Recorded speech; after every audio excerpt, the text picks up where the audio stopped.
What do Lexus, Acura, Genesis, Cadillac, and Lincoln have in common? Those are all luxury brands under a larger car maker's umbrella. For example, Lexus is owned by Toyota, Acura by Honda, Genesis from Hyundai, Cadillac from General Motors, and Lincoln is owned by Ford. But here's a key difference. Lincoln has pretty much been absent from the media. In fact, it barely even exists anymore. And that's surprising because this is a company that gave America the Continental Town Car and its Mark series of luxury coupes. In its heyday, the Lincoln Continental was described by famous American architect Frank Lloyd Wright as the most beautiful car ever made. In the late 1990s, Lincoln was a top-selling luxury brand in the U.S. It was everywhere, and it aimed to take over the world's luxury car market. But a lot has happened in the last 30 years. Nowadays, the Lincoln brand is pretty obscure in the U.S., and it trails behind Japanese and German luxury cars. In fact, some say that Lincoln is Ford's most visible failure. Today, we're looking at what happened to Lincoln in recent time and what Lincoln is doing to revise its brand.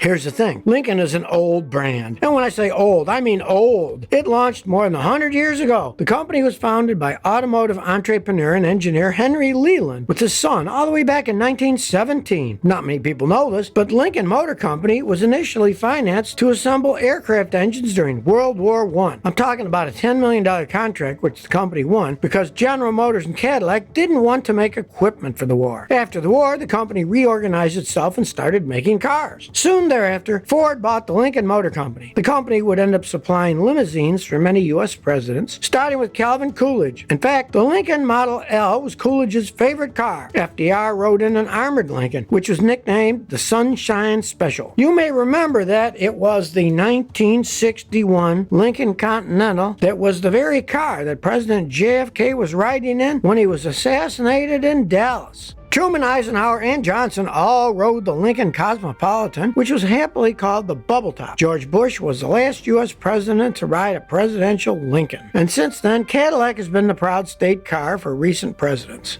Today, if you want to buy a brand new Lincoln, you have a choice of only 4 available nameplates here in the States. You've got the compact crossover, the 2023 Lincoln Corsair, which starts at $38,690. Then there are 2 midsize crossovers, the Nautilus, which starts at $44,825, and the Aviator, which starts at $53,340. And finally, there's a full-size SUV called the Lincoln Navigator. It starts at $79,725.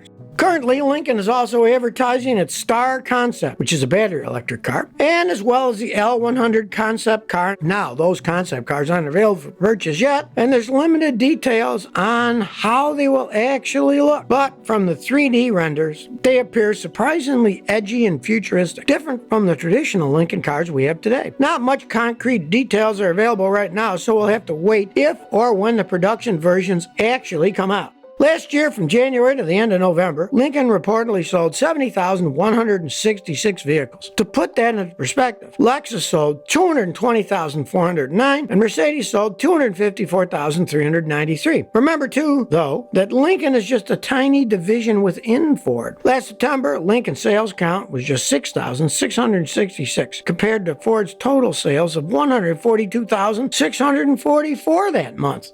By the way, several weeks ago, Ford announced that it'll import its next-generation Lincoln Nautilus from China into the U.S. Right now, this mid-size crossover is being produced for the U.S. at Ford's Oakville assembly plant in Ontario, Canada. The thing is, previously Ford was looking into investing a whopping $1.3 billion to transition the Ontario facility into its newest EV hub. So the latest news that Ford will now import from China is certainly a huge switcheroo. In fact, it's drawn quite some backlash against Ford. Here's why. Right now, to say that tensions between the U.S. and China are high is an understatement. In the past, automakers have faced criticisms after deciding to import from China. Take GM, for example, with the Buick Envision. Since 2016, GM has sold more than 200,000 of the Chinese-made vehicles. But GM received so much backlash because of it, and American union officials called it an invasion and a slap in the face. You'd think car makers like Ford would be wary, or cautious at least, of outsourcing production because of this. But here's the thing. For now, Lincoln plans for China only applies to the Nautilus. In reality, Lincoln still continues to produce most of its vehicles in the U.S., here in North America.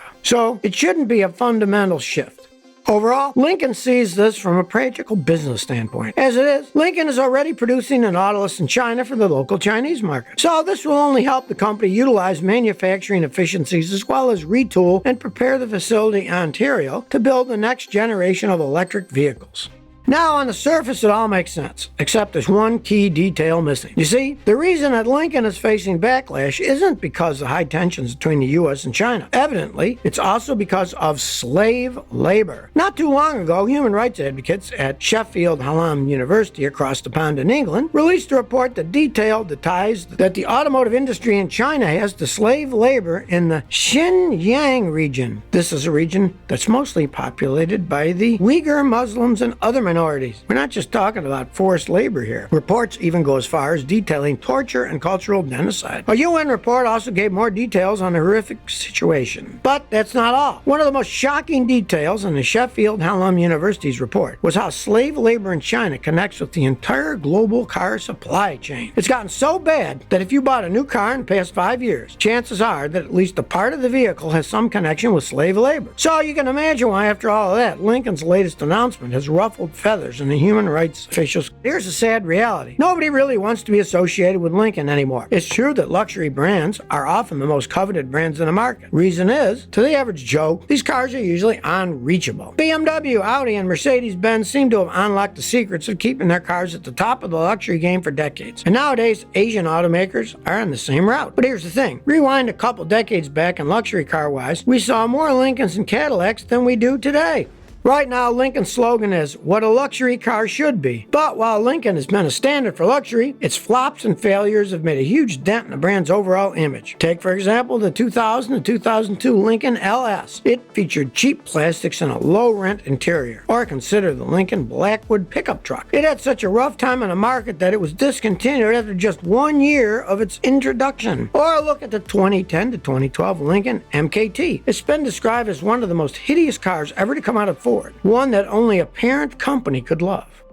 By the way, speaking of Ford, let me tell you about Lincoln's reaction to Ford's new Model E certified program. Basically, the program is a tiered EV sales program for trained and certified dealers to sell EVs at fixed prices and invest in EV charging. Initially, Ford reported that 1,920 dealers had agreed to its Model E program, involving investments between $500,000 and $1.2 million per dealer. Sounds like a great turnout, right? Well, it's not. You see, when Ford initially came up with it, many state dealers associations complained. In fact, Ford ended up revising and updating the plan. Some of the changes included things like lowest tier not being required to have their own on-site charging infrastructure available 24/7. Also, Ford nixed the 25 EV per year cap. But a few months ago, 46 Ford dealers in North Carolina put together a petition to challenge the Model E program. And there's a chance it could even turn into an entire lawsuit against Ford. Basically, these dealers didn't want to pay a bunch of money for certification to sell cars they're already allowed to sell.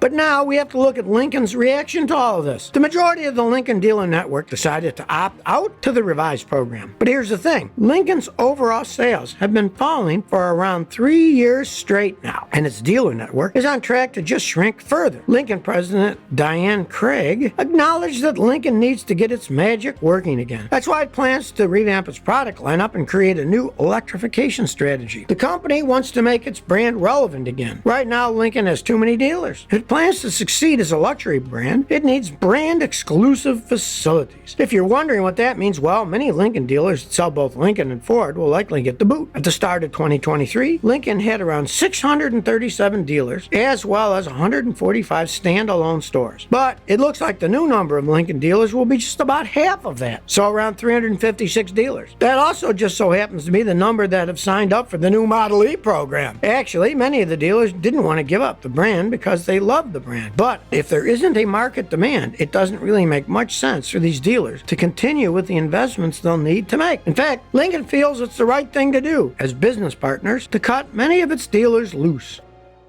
All of this to say Lincoln is struggling to remain relevant in its home market. Today, it's more of a niche brand, and competitors like Tesla, BMW, and Lexus consistently beat Lincoln in sales each month. The reality is the car market is more competitive than ever, and Lincoln is losing footing in the race. Last year, it ranked only 9th out of 20 luxury brands in terms of brand consideration. Evidently, 20% of luxury shoppers consider a BMW or a Lexus, but only 8% consider a Lincoln.